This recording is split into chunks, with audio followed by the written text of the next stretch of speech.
Well, thank you, everybody. Thank you all very much for coming to what turns out to be the start of the Gresham academic year, as well as the start of my series of lectures. And if there's any reason why they put me on first, you'll be able to make a comment on it at the end of the lecture. But we've got a very full programme, very interesting programme, exciting programme at Gresham this year.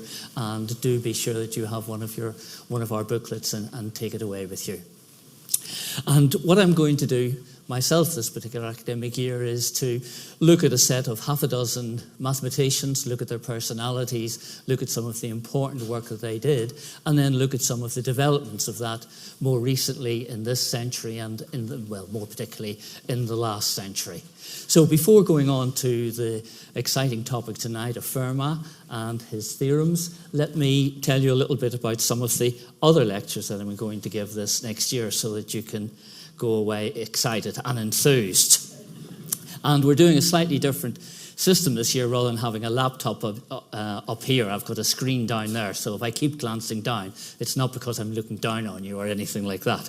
It's just I'm trying to keep an idea of where I am. So in October, what I'm going to do is to discuss Newton. And Newton famously used his law of gravitation and his three laws of motion to explain the elliptical nature of planetary orbits, the orbits of comets, which frequently move in opposite direction to the planets, the variation of the tides, the flattening of the Earth at its poles. And then work on celestial mechanics was carried on, and I'll say something about this, by Lagrange, by Laplace, and famously by Poincaré. And it was in Poincaré's work that the first inklings of chaotic behaviour were observed. And I'll finish up saying a little bit about that modern-day chaos theory.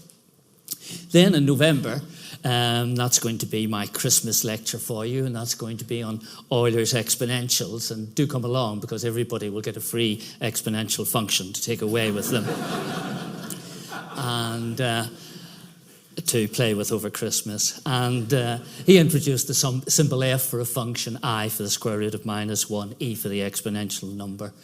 And he discovered what many people think to be the most famous relation in mathematics, connecting the exponential function with the trigonometric functions. And of course, the exponential function appears in a whole variety of areas, and I'm sure many of you will have more practical knowledge of how it is used than I have, but I'll look at some of the applications of both the exponential and the logarithm function. I've written down here physics, engineering, mathematical biology, chemistry, economics, and I'll give examples.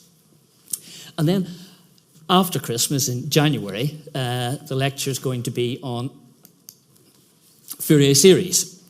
And Joseph Fourier, very interesting when you start to find out about him. He was originally interested in the mathematical diffusion of heat in solid bodies, but he came up with a technique that was very, very influential and very important. They're now called Fourier series, and they're of tremendous use throughout all of mathematics, not only practically, but also theoretically. A lot of important theoretical underpinning work in mathematics was as a result of questions that were asked about Fourier series. So we'll be looking at that, and then some of the more recent applications of Fourier series in engineering, geology, astronomy, but also in number theory and control theory and in statistics. And then in February, I'm going to talk about Mobius and his band. And I'm particularly pleased about this title because it's not only going to talk about Mobius, who many people only remember him as being the creator of a one-sided topological curiosity, but he also was very influential again in celestial mechanics, but possibly more important in the subject of topology, sometimes called rubber sheet geometry. And he provides a focal point for me to talk about the area of 19th century and then 20th century developments in mathematics. And then to end, I'm going to blow your mind with Cantor's infinities, and lots of people studied infinity through the ages, Galileo and others, but it was Georg Cantor who laid the foundations for it and developed modern set theory. And his crucial idea, that of course we'll be saying more about then, is one-to-one correspondence between sets. And he was, for example, then able to use that to prove that the set of integers has got the same infinity as the set of fractions. And even more mind-blowing is he was able to develop ideas that shows that there are an infinite number of infinities and all of different sizes. So It is truly mind-blowing, and do come along. Poor Cantor, unfortunately, ended his life with severe mental illness. But now back to today's lecture. So the 17th century French mathematician Pierre de Fermat, now mainly remembered for his contributions to number theory, even though he often stated his results without proof and published very little. He's got a very good press in spite of what he didn't do. Well, he spent most of his life in Toulouse working as a lawyer and a magistrate. And very little is known of his early life, and even the date of his birth now is not known for definite. Some people say 1601, some say 1607, 1608. And you'll sometimes see him described as an amateur mathematician. Now, but all that means is just the strict definition of the word amateur just meant that he didn't earn his living through mathematics. It didn't say anything about his quality as a mathematician. He was exceptionally talented. He was exceptionally gifted. He contributed to very many areas with very little impact, as I'll show you later on. He and Descartes are sometimes called the fathers of the mathematician philosopher Descartes, as the founders of analytical geometry, where you use algebraic ideas to help you solve geometric problems. And among the problems there that he used were to find areas, to find maxima and minima, to find tangents. And I'll show you one example where he uses his technique of finding the minimum of something to discover the law of refraction, or to prove the law of refraction, which is sometimes called Snell's law. And the other thing that he did, with another philosopher, Blaise Pascal, is considered to be founders of modern probability theory. And that came about through correspondence that he had in 1654 with Pascal. Right?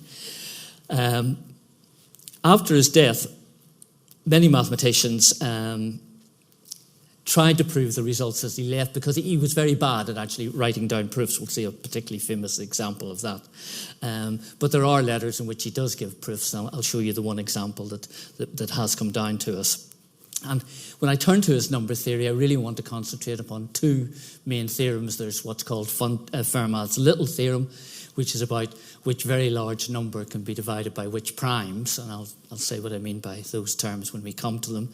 And it's the basis of much important recent work in cryptography and electronic commerce and e-security and so on. And then, possibly most famously of all, there's what's known as Fermat's last theorem. And the last theorem, the reason it's called the last theorem is because it was the last one to be proved.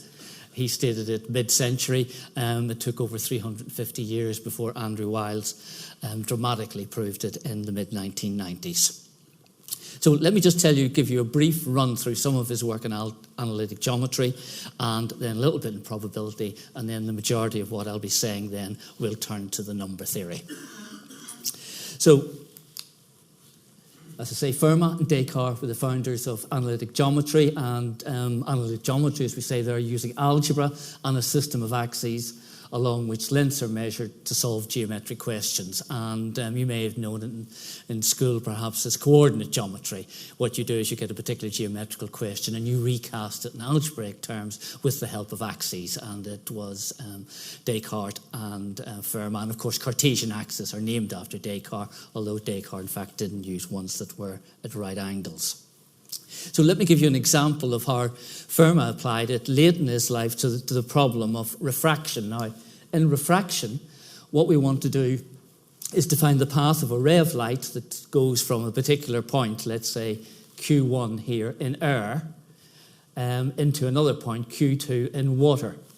And what Fermat did was to postulate two principles, one of which is still extremely important and is the basis of lots of variational techniques. What he said was that the light would travel at different speeds in the air and in the water. So we want to find the path of a ray of light going from Q1 to Q2, but it will travel at a different speed in air than it does in water. And then his second principle was that it's going to travel in such a way as to make the time of travel as short as possible. And nature operates by the simplest and expeditious ways and means, and that's usually nowadays expressed as Fermat's principle of least time. So what we want to do then, it works out, is that we want to find the point R so that the time of travel from Q1 to R at the speed V1, we take V1 to be the speed in the air. Well, how long is it going to take? Well, you take the distance, which is Q1R, divide by V1. So the time traveling from Q1 down to R is Q1R over V1. And what's the time traveling to the destination Q2? Well, it's just the distance, R times Q2, divided by the speed you're going at, which is V2. So what Fermat had to do was to find the minimum value of this expression, to find the position of the point R so that this expression was as small as possible, and that's where he used one of these techniques that I was speaking about in analytic geometry.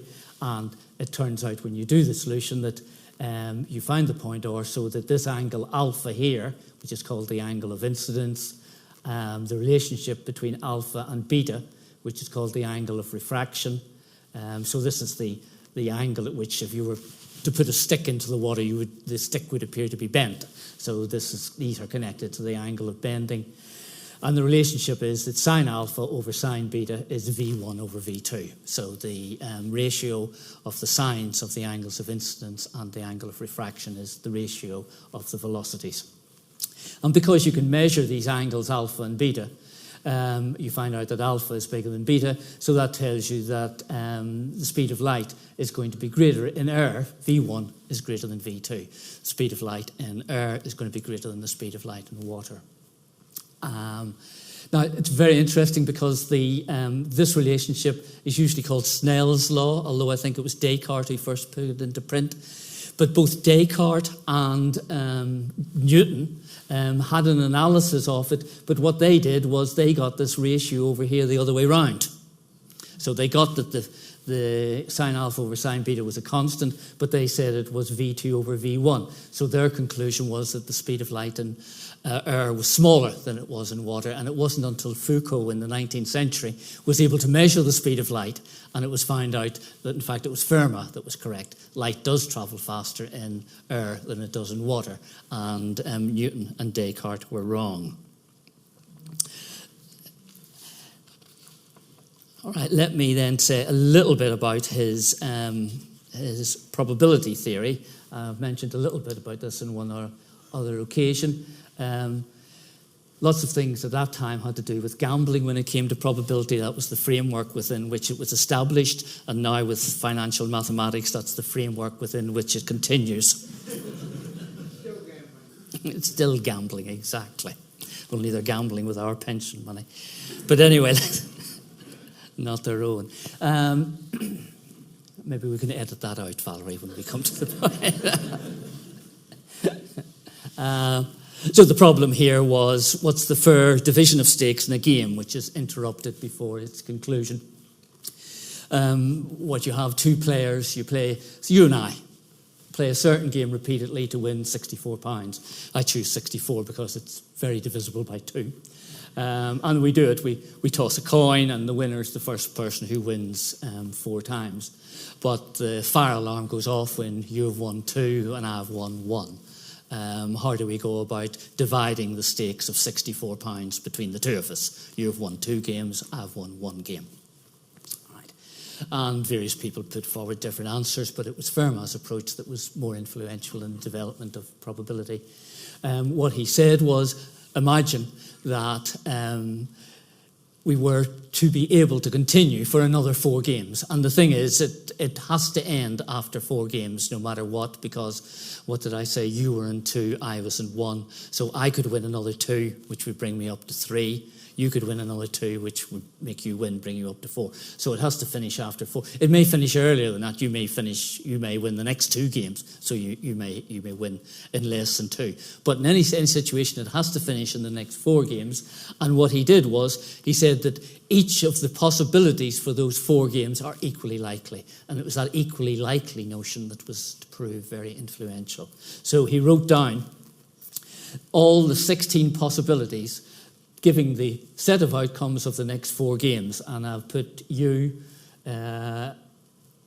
Y for you, M for me, meaning that who wins the next particular game. So top left here, for example, that's when you win all 4 of the next games, and down here it's when I win all 4 of the next games. And if you look through each of these possibilities, you're able to categorize them as to say, well, if this one happens, you win the next game, I win the next 2, then you win that. You're going to win overall. You're going to reach 4 first of all. Because remember, you're starting off at 2, so now you go to 3. I was at 1, I now come up to 3, you come up to 4, and you win. So all of the ones which are in yellow are the next 4 possibilities which allow you to win. All of the ones that are in red are the possibilities that allow me to win. And if I've done it correctly, this should be 11 of the next 4 possibilities allowing you to win, and 5 for me. So the appropriate division of the stakes, according to Fermat, therefore, is as the probability that you will eventually win as compared to me eventually win, so they're divided in the ratio of 11 to 5. So therefore, I think if you do that correctly, you get that you should get £44 and I should get whatever the remainder is when you take that away from it. So this idea of equally likely and the expected value that you're going to get were very influential. Okay, well, let me turn now to his number theory. I should just say that Pascal took a different approach using Pascal's triangle, which of course had been known for more than 500 years before that.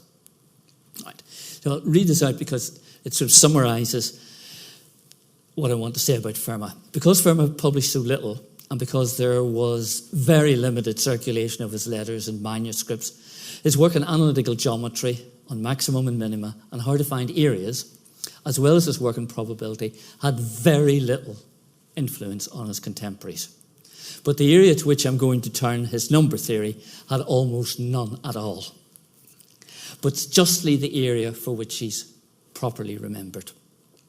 It's also correct to call it his number theory, because as one of his biographers has said, Fermat invented number theory as an independent branch of mathematics. And the reason for this is he restricted his investigation to dealing with integers, unlike, for example, the classical mathematician Diophantus, who would allow fractions, like 5 over 3, 4 over 7, and so on. Fermat restricted his investigations, his number theory, to dealing with integers, to dealing with whole numbers. Right? And that explains why the problems in which he was concerned had to do with prime numbers. Prime numbers, we'll see some examples of them in a minute or two, or numbers, integers, whole numbers. From now on, I think when I say numbers, I'll mean whole numbers. That prime numbers are those that are only divisible by themselves in 1, such as 3, 5, 7, and 11, and so on. Right? And he was also concerned about, for particular equations, how to generate families of solutions of those equations, and I'll show you one particularly impressive one that he wrote down the solution for but gave no idea as to how he went about actually finding it. Right. So, he didn't leave much, but one thing that he did leave was one particular technique, a method called proof by infinite descent. And let me try to give you an idea of what it was, because it really is rather pretty. So this is Fermat's method of infinite descent. And we'll look at an example after I've introduced it. So he was justly proud of it. As ordinary methods, such as are found in books, are inadequate to proving such difficult propositions, I discovered at last a most singular method, which I called the infinite descent. At first I used to prove only negative assertions, such as there's no right-angled triangle in numbers whose area is a square. I'll show examples in a moment. To apply it to affirmative questions is much harder. So when I had to prove every prime of the form 4n plus 1 is a sum of 2 squares, I found myself in a sorry plight. But at last, such questions proved amenable to my methods. So let's look at the first of the 2 things that he said there. There is no right-angled triangle in numbers whose area is a square. So here, just in order to fix what the statement means, I've written down my favourite 3 right-angled triangles with integer sides. There's the 3, 4, 5. And then if you're to calculate the area of that, it's half the base by the height. And that's 3 times 4 is 12, so the area is 6. And 6 is not a square number. Excuse me.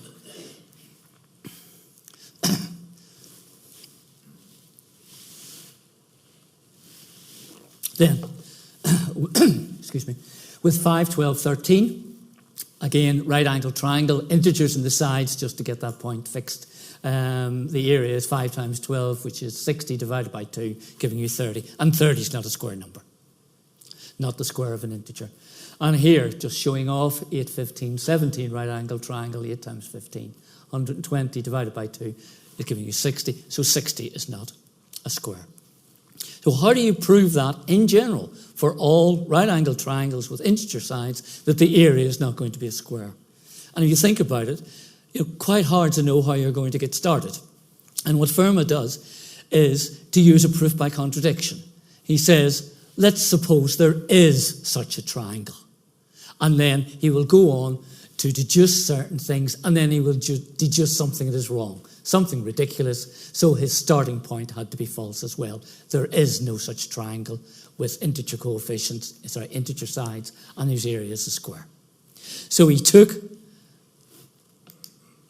a triangle with integer sides and the area is square. That's it there. Right? And then he did a bit of work, and he was able to show that there are two integers, x and y, so that the hypotenuse of that triangle is x squared plus y squared. Now that's all right. That's okay. That's not impressive so far. If the area is a square, it's got integer sides, you do a bit of rejigging, and you're able to say there are integers x and y, so the hypotenuse is x squared plus y squared. The next bit's the clever bit. He then is able to show that there's a right-angled triangle whose longest side, the hypotenuse, the longest side is x, and the area of it is a square. So this triangle has got the same property, but it is very definitely smaller than this one, because the hypotenuse of this one is x squared plus y squared, and the hypotenuse of this is x. So it is a lot smaller, in fact. And let me then say, in his words, how he finished it. Let me see if I've written this down. He said, if there was some right-angled triangle of integers that had an area equal to a square, there would be another triangle less than it, which has the same property. If there were a second less than the first, which had the same property, there would be, by similar reasoning, a third less than the second, which had the same property. And then a fourth and a fifth ad infinitum. But given a number, we're dealing with integers, remember, there cannot be infinitely many others in decreasing order less than it. I mean to speak always of integers. From which one concludes that it is therefore impossible that any right triangle of numbers has an area that is a square. So this is part of the consequences of working with integers. You can't have an infinite chain of descending positive integers. And the clever bit, when you look at it, is going from here. The clever bit's the bottom right-hand corner over here, where you get a smaller triangle, which is a square, strictly smaller than the one that you had there. Okay. Let me look at the other thing that he stated when he was sharing his news about infinite descent. It was that every prime of the form 4n plus 1 is the sum of two squares. And I think if this is the first time you meet it, you're quite fortunate because it's really quite nice. So what we're going to do is to write down all numbers, all primes that are one more than a multiple of 4. So if we write them, I hope we've got them right. 5, fine. Now remember, prime is something divisible by itself and 1 only. 5, we can't have 9 because 9 is divisible by 3. 13, 17, 29, 37, 41, 53, 61. He is saying that any prime of the form 1 more than a multiple of 4 is the sum of two squares. And I've just written some examples down for you. 13 is 4 plus 9. So it's 2 squared plus 3 squared. 41 is 16 plus 25. So it's 4 squared plus 5 squared. I've done another one down here. 61 is 25 plus 36, so it's 5 squared plus 6 squared. And although Fermat stated the results as we saw, he didn't actually prove it, and it was up to Euler about 100 years later who provided a proof using Fermat's method of infinite descent. And in fact, it was Euler who disproved another conjecture of Fermat. This is quite odd. This is just to show you that he could make mistakes. This was Fermat conjectured that if you took a power of 2, and then took 2 to that power of 2 and added on 1, that you would always get a prime. It's always struck me as very strange. Here we have anyway 2 to the 1 plus 1 giving us 3, which is prime. 2 squared plus 1 giving us 4 and 1, 5. 2 to the 4 plus 1 giving you 17. 2 to the 8 plus 1, 2, 5, 7. In each case, the index is a power of 2. 2 to the 16 plus 1 is 65,537. What I found strange was that he asserted that this was the case, but you run into a counterexample here at 2 to the 32 plus 1. And okay, it's a big number, but when you see some of the numbers that Fermat worked with later on, it is very surprising he didn't realize that there's a factor of 641 for it, particularly in view of the fact that he knew something about what form the factors would take, so it is slightly surprising. But as your homework on your way home in the tube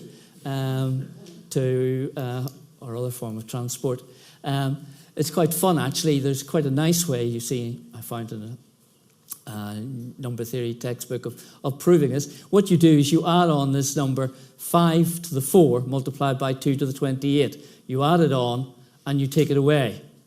And you're left with 2 terms in brackets, and you're able to factorize each of them and show that 641 divides into it. So if you just make a mental note to add on 5 to the 4 times 2 to the 28, then you can work on it yourself.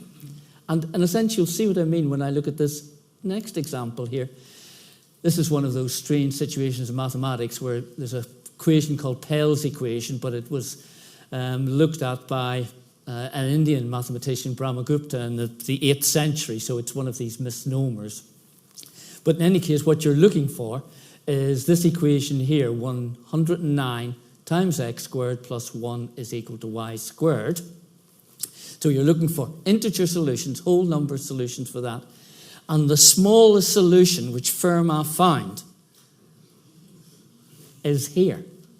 And I don't think I can read it out in words. All I can say is that this x has got 14 digits in it. And this has got 12 digits in it.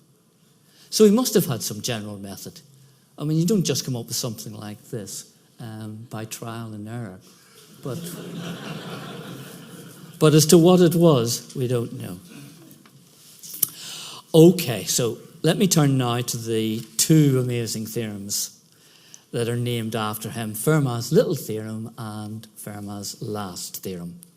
And I want, with the Fermat's Last Theorem, which I'll come to last, give you an idea as to the technique of proof and the various things that were tried on it, finishing up with what Andrew Wiles did. But with the Little Theorem, I want to give you an idea of how you could actually go about establishing it.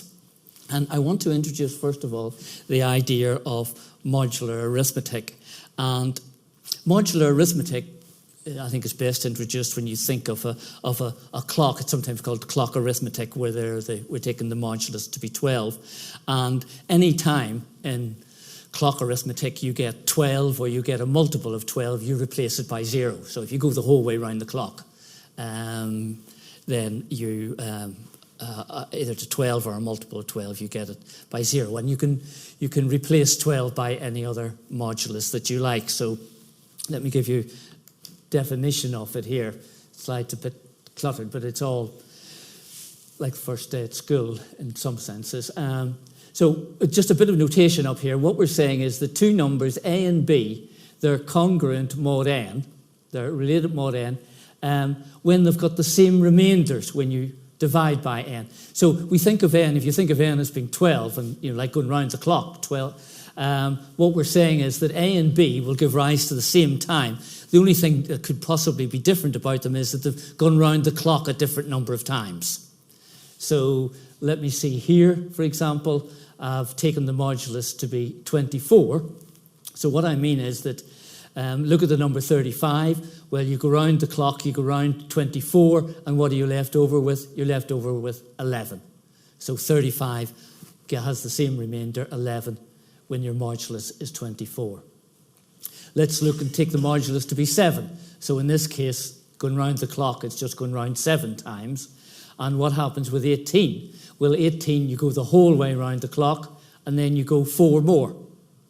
What about 11? You go once round the clock, and then you go 4 more. So 18 and 11 have got the same remainder, modulo 7 here. And another one just here with a modulus of 5. What we're saying is that here you go round 3 times and you've got 1 left over, and here you've just got the 1 left over at the start. So 16 and 1 are the same modulus 5. And it turns out to be a very useful concept in mathematics, this idea of modular arithmetic. And it works more or less as other ordinary arithmetic works, because addition just is the same. If you've got 2 numbers, A and B, where A is congruent to B modulo something, N, C is congruent to D modulo N, then A plus B is congruent to C. A plus C is congruent to B plus D. They just add the way you would expect. Similarly, multiply. They just multiply the way you would expect. If A is congruent to B and C is congruent to D, then AC is congruent to BD. And there's only one that's awkward, and this is the most awkward bit in the lecture, really, down here. This slide, rather. That if you want to cancel, if you've got AC is going to be congruent to BC, and you want to get rid of the C, then because of the way integers multiply together and the way they're made up with different factors, one way in which you can do the cancellation is that if you're doing your congruences with regard to your prime P, because then P, a prime cannot be split up into 2 parts, and you're able to cancel the C off here as long as P is a prime and P doesn't divide C. So with the arithmetic, you'll see it as I give some examples as we go along now, but we're able to state Fermat's Little Theorem. And the Little Theorem here says pick any prime, any prime whatsoever, and there are an infinite number of primes, as was shown by Euclid, and pick any integer k that is smaller than it. Then raise k to the power of p minus 1 and find its remainder on dividing by p, and you always get the answer 1, no matter what p is and no matter what k is. So I'll give an example here, quite small example. If you take p to be 7 and k to be 5, then 5 to the power of 7 minus 1, which is 5 to the 6th, leaves a remainder of 1 when you divide by 7. And similarly, if you had, if you had any other large prime, now it's the difficult bit where you try to find a prime. Have you read 41 prime? Yes. So therefore, if you took 37 to the power of 40 and divided it by 41, we know the answer is 1. The remainder when you divide is 1. So it's giving you a very powerful result for a large number of primes and for a large number of primes and for a large number of raising things to the power. So let me show you how you could establish that, right? And then I'll show 2 applications of it. Now, in the notes I've done it in general, but I don't think you get anything more out of doing it in general than doing it for a particular example. So we can, here I'm going to do it for the example of p equal to 7. That's the prime being 7 and the k being 5. And I'm going to prove that 5 to the power of 7 minus 1, when you divide by 7, gives you a remainder of 1. And we do it by writing down 3 lists. The first list, list A, is just the remainders that you can get, the non-zero remainders you can get when you divide by 7. So the non-zero remainders you can get when you divide by 7 are 1, 2, 3, 4, 5, 6. Okay, so I think we're all right there. Then I'm going to take each of those remainders and I'm going to divide it by the k. The k in this case is 5. So 5 times 1 is 5, 5 times 2 is 10, 5 times 3 is 15, 5 times 4 is 20, 5 times 5 is 25, and 5 times 6 is 30. It's quite hypnotic. Now what I'm doing, remember, I'm working modulo 7, so I'm really just interested in the remainders. So I'm going to calculate the remainders of the second list, list B, mod 7. So the remainder of 5 and dividing by 7 is just 5. Divide 7 into 10, you get a remainder of 3. 7 into 15, you get a remainder of 1. 7 into 20 goes twice with a remainder of 6. 7 into 25, 3 times remainder of 4. 7 into 30, a remainder of 2. Goes 4 times a remainder of 2. And do you notice anything about list C compared to list A? If I gave you a chance to look at it, they're both the same list, but in a different order. And you can do that in general. It uses that cancellation law that I inflicted on you a little while ago, and that's where it uses the fact that P is a prime. Now, if you've got two lists of numbers that are the same, except they're in a different order, what can you do with them to get an equality? Well, there's one thing you can do that gets rid of the order, and that's just to multiply them all together. If you've got two lists that are the same, but reordered, different ordering as each other, how do you get an equality? You can get an equality by just multiplying both lists together. And you must get the same answer. So that's what I've done here. I've multiplied all the terms in list A and all the terms then list B. And when you look at them, when you write them down, I had 5 times 1 times 5 times 2, 5 times 3, 5 times 4, 5 times 5, 5 times 6. That must give you the same answer as 1, 2, 3, 4, 5, 6. And then just down at the bottom, I've rearranged it. How many 5s did I multiply by? Well, there were 6 of them. It's 5 to the power of 6 times 1, 2, 3, 4, 5, 6. It's the same remainder as 1, 2, 3, 4, 5, 6. And then we just use our cancellation once again. Use your cancellation once again. 7 doesn't divide into 1, 2, 3, 4, 5, 6. 7 can't divide into it because it doesn't go up as far as 7. So we can divide, we can cancel out the 1, 2, 3, 4, 5, 6, and you get the result we want. 5 to the power of 6 is congruent to 1 mod 7. So it's quite a pretty argument using that cancellation law. Some of the details I've hidden from you, but essentially you're looking at the remainders. You multiply all of those non-zero remainders by the k that you're dealing with. This gives you the same list. You multiply the two lists together. You see that there's a common factor on both sides, and you're able to cancel that common factor because you're working with a prime.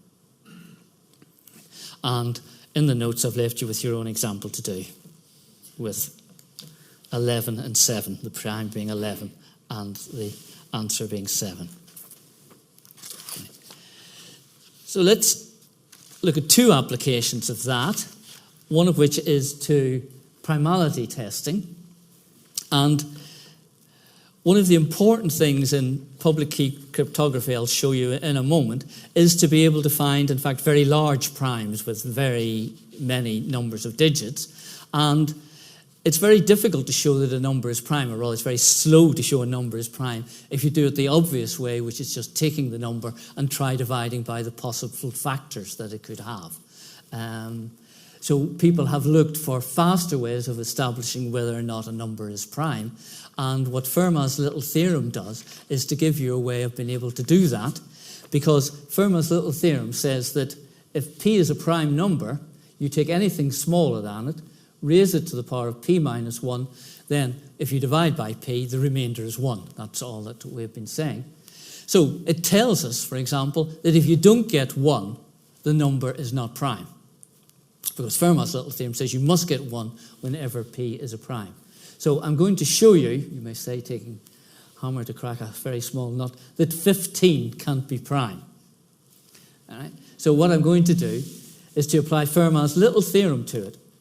Fermat's little theorem says that if 15 were prime, then 2 to the power of 14, when you divide it by 15, you should get a remainder of 1. Well, let's see what the remainder is, because it also teaches how quickly it is possible to calculate these remainders. So 2 to the 14, that's 2 multiplied by itself 14 times. I'm breaking it up as 2 multiplied by itself 4 times, another 2 by itself 4 times, another 2 by itself 4 times, and then 2 by itself twice. Now, 2 by itself 4 times is 16, so I've got 3 16s multiplied together and a 4. But remember those little rules I wrote down before? What's the remainder of 16 when you divide by 15? I think we can do that. The answer is 1. There's another 16 divided by 15 gives you the answer 1. 16 divided by 15 gives you the answer 1, and the 4. So you end up multiplying those together, and you get 4 mod 15. So that shows you that 15 isn't prime, and it's quite ridiculous in some ways, because of course we know 15 isn't prime. 15 is 3 times 5. But we have done it without calculating the factors. That's the important thing. We have shown that 15 is not prime, but we haven't had to find out how it is made up of prime factors. Unfortunately, this is only a necessary condition for a number to, if you don't get, I've confused my, if you don't get 1, then the number cannot be prime. It's that way around. However, there are numbers around which are not prime but always give you the answer 1. They're called Carmichael numbers. But one's able to use generalizations of Fermat's little theorem to actually come up with primality testing.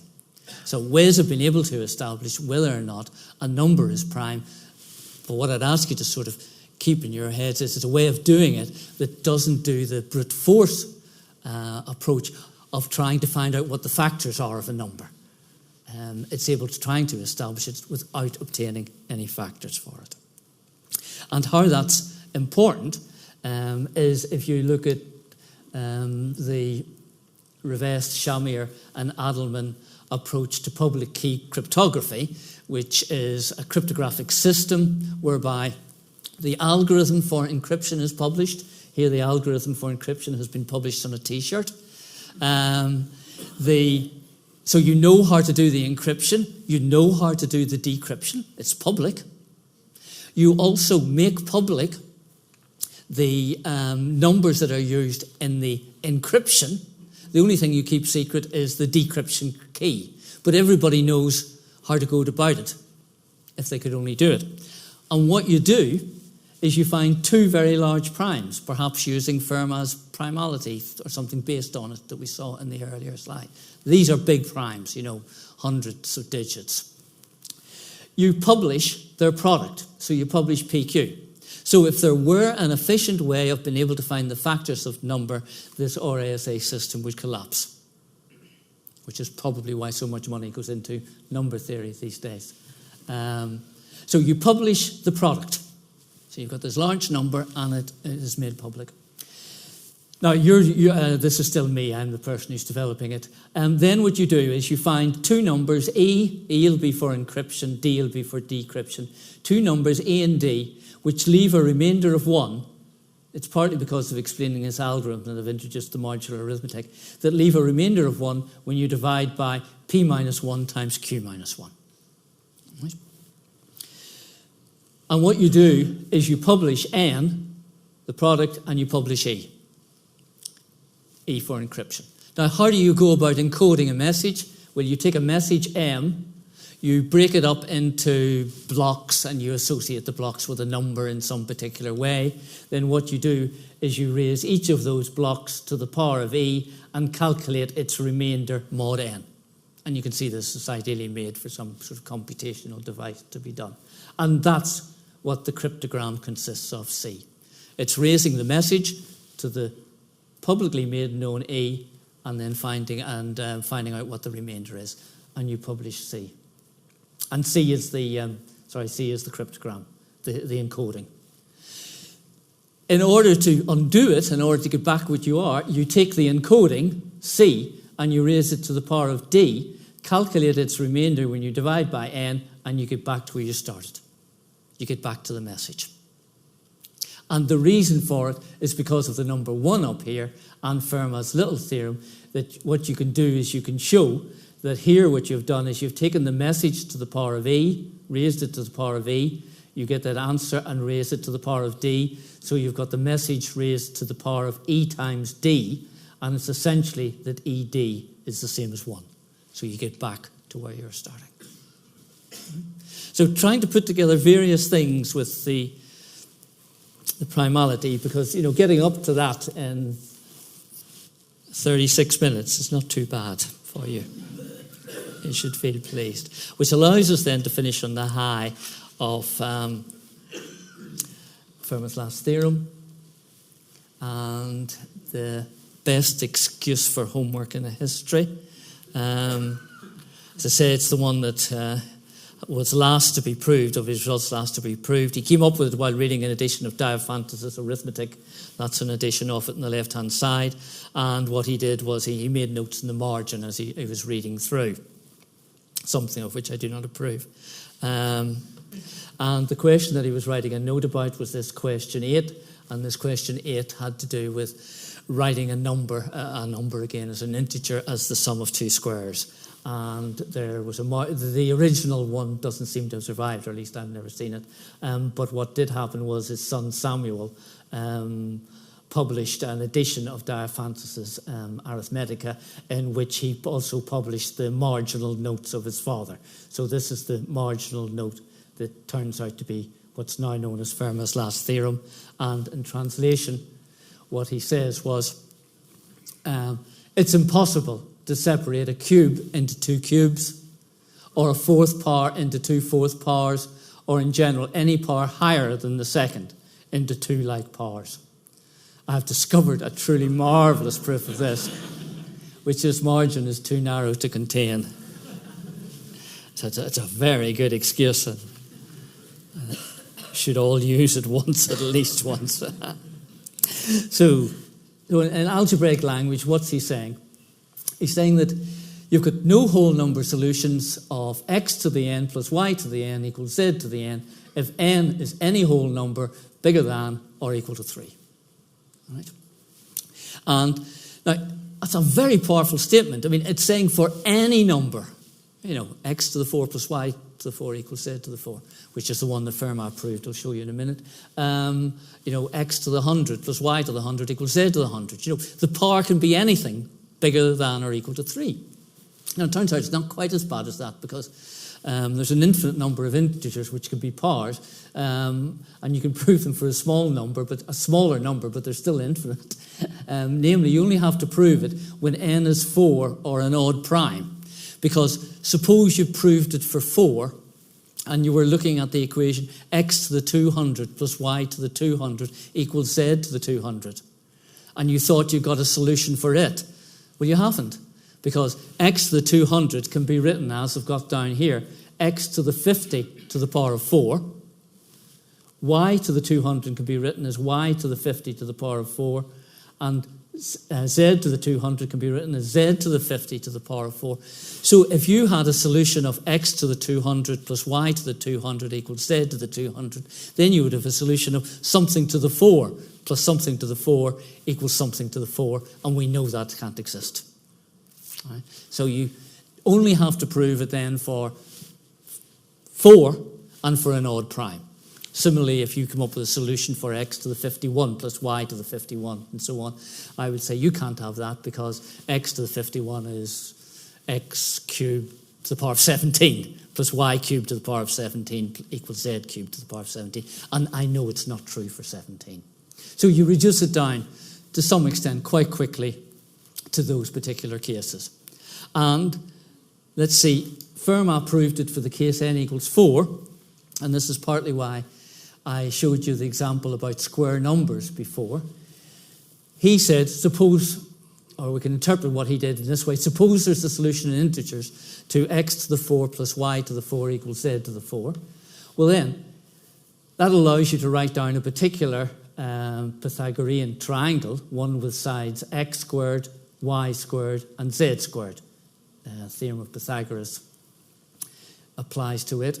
And what you can do is to use that to find another right-angled triangle with integer sides whose area is a square.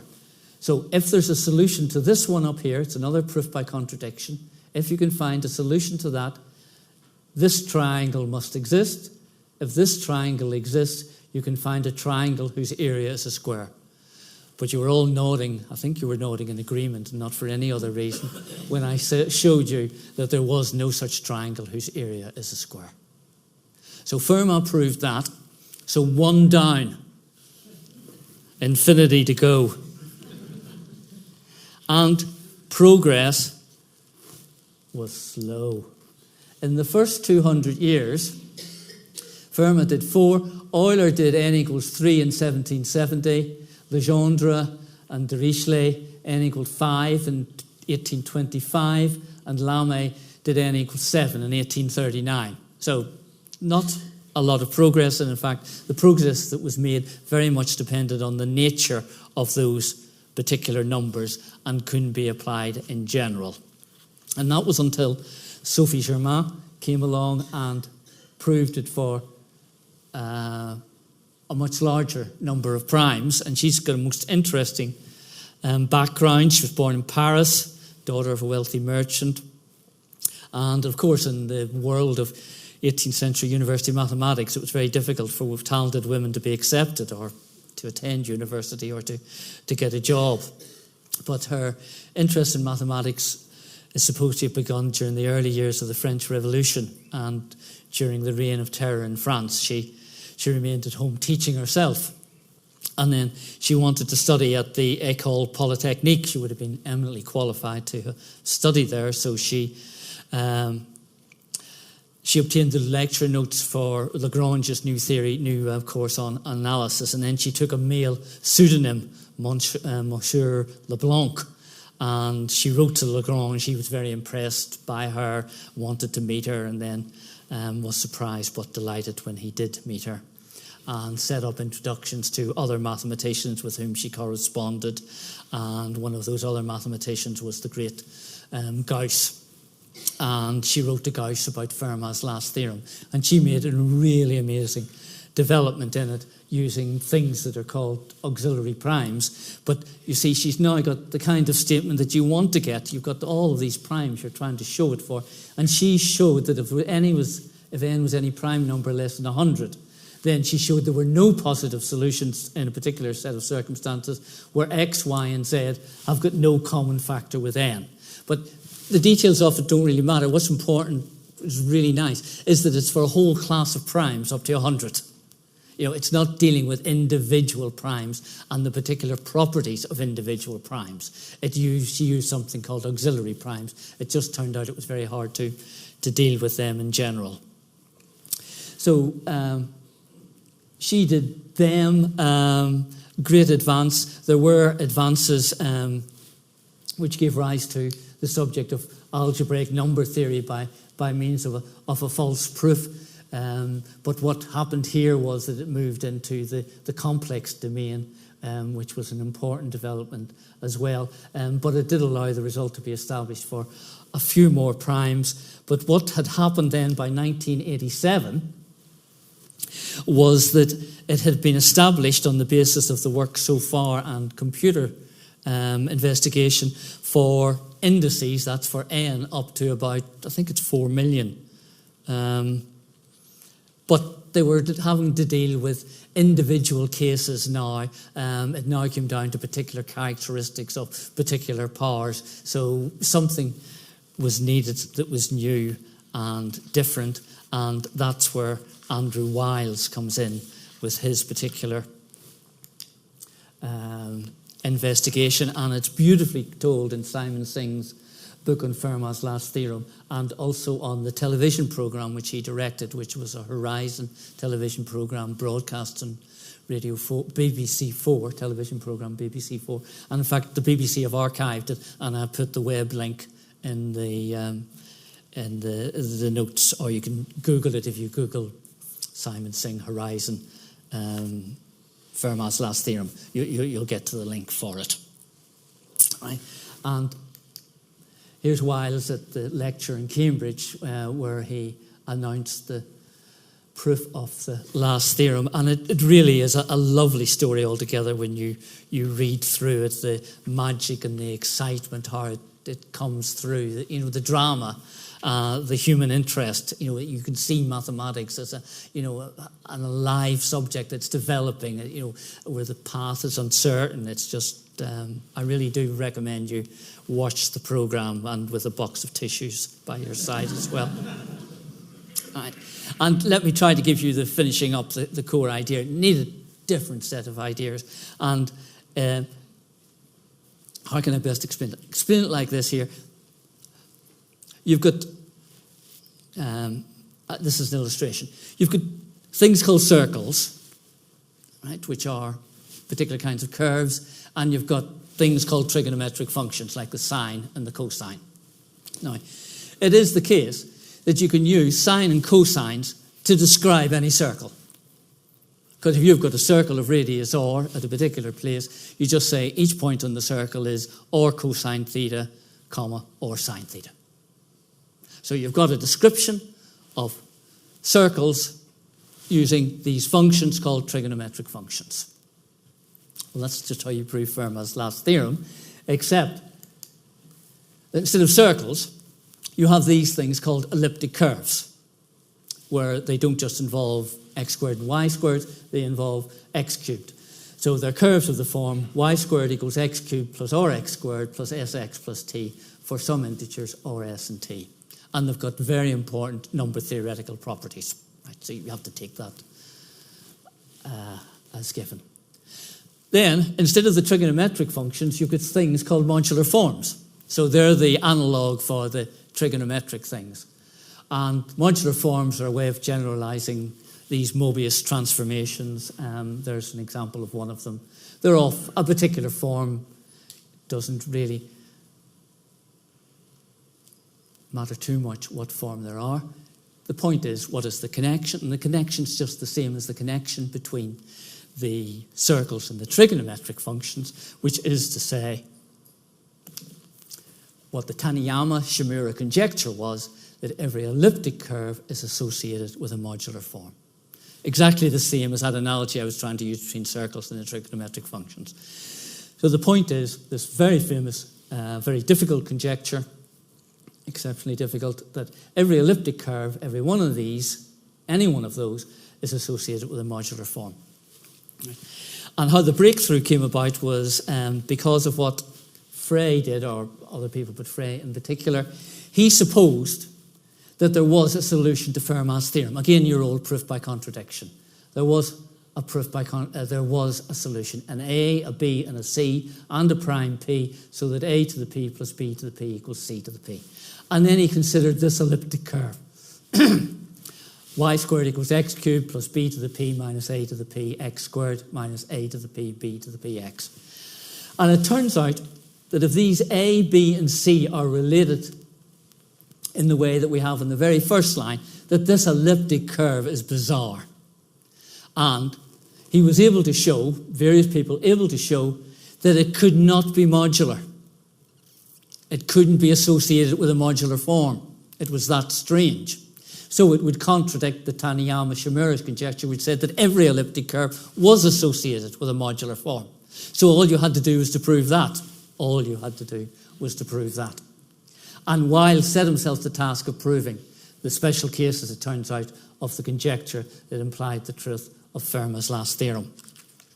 And he announced it at the Cambridge conference. He convinced, that was 93, convinced himself he completed the proof, and he presented it. Worldwide enthusiasm and acclaim at a major conference in Cambridge at the Isaac Newton Institute, I think. But during the detailed checking, a hole was found in it, a mistake was found in it, which Wiles and his former doctoral student Richard Taylor struggled to close the gap. And then if you look at the Horizon programme, you'll see Wiles saying the following.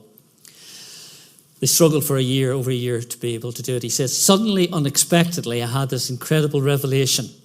It was the most important moment of my working life. Nothing I ever do again, It was so indescribably beautiful. It was so simple and so elegant. And I just stared in disbelief for 20 minutes. Then during the day, I walked around the department. I'd keep coming back to my desk to see if it was still there. And it was still there. So it was indeed complete. And he goes on, finishes the program, I think, saying, there's no other problem that will mean the same to me. I had this very rare privilege of being able to pursue in my added life what had been my childhood dream. I know it's a rare privilege, but I know if one can do this, it's more rewarding than anything else you can imagine. And I'll finish just by saying that really, Fermat's last theorem didn't matter a bit. It didn't matter if somebody found 3 ginormous integers x, y, and z in some horrible power n, so that x to the n plus y to the n equals z to the n. It wouldn't have really mattered to the world very much. But what did make a big difference was the way in which it was eventually solved in proving the Taniyama-Shimura conjecture, connecting these two classes of objects from different areas of mathematics, and that's had important results in other kinds of number theory. So I just want to finish by saying that really the importance of Fermat and his teasing marginal note was that it led to many important developments in mathematics and caused the creation of many rich areas and connections between them. So thank you, and do come along to the references there. Do come along to Newton next month. Thank you.